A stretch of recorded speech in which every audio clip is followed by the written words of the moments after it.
کیا آپ چاہیں گے کہ ذوالفقار علی بھٹو کی ہینگنگ کے اوپر جو سپریم کورٹ کا آرڈر آیا ہے اس کے بعد ان ججوں کے کردار کے اوپر بھی سپریم کورٹ سے کہا جائے کہ ایک رائے دیں؟ دیکھیں میں آپ کو بالکل ایک جو مجھے محسوس ہوتا ہے کہ یہ تو انصاف ہو نہیں سکتا، کیونکہ انصاف ایک تو وہ جان سے گئے جو اتنا بڑا لیڈر تھا اور اس کے چاہنے والی ایک دنیا تھی، وہ لوگ کئی جو ہیں وہ ان کی راہ دیکھتے دیکھتے کہ کبھی انصاف ہوگا، کئی لوگ دنیا سے چلے گئے، پھر ان کے ساتھ کیا انصاف ہوا؟ ان کی اولاد نے ایک جو ہے انصاف دیکھے بغیر وہ بھی دنیا سے چلی گئی، اور اب جو ہے جا کر یہ چند سطروں سے کیا ہوتا ہے؟ حالانکہ قدرت نے، میں سمجھتی ہوں کہ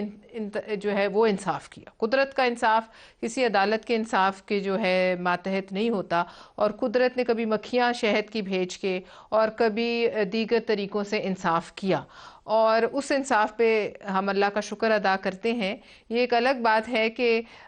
جو ہیں شہید وہ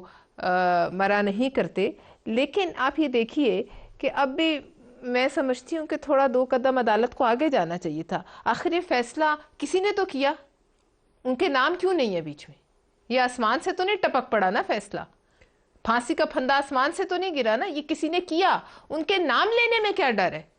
ان کے نام ہونے چاہیے، انہیں عدلیہ کی تاریخ سے جو ہے ڈیلیٹ کرنا چاہیے، ان کا نام نہیں ہونا چاہیے۔ یہ خدائی صفت ہے انصاف، اور یہ جو یہ ظلم کرتا ہے ایک اسلامی ملک میں بیٹھ کر، دیکھیے یہ کام تو ان ملکوں میں نہیں ہوتے جن میں ہم مسلمان نہیں ہوتے،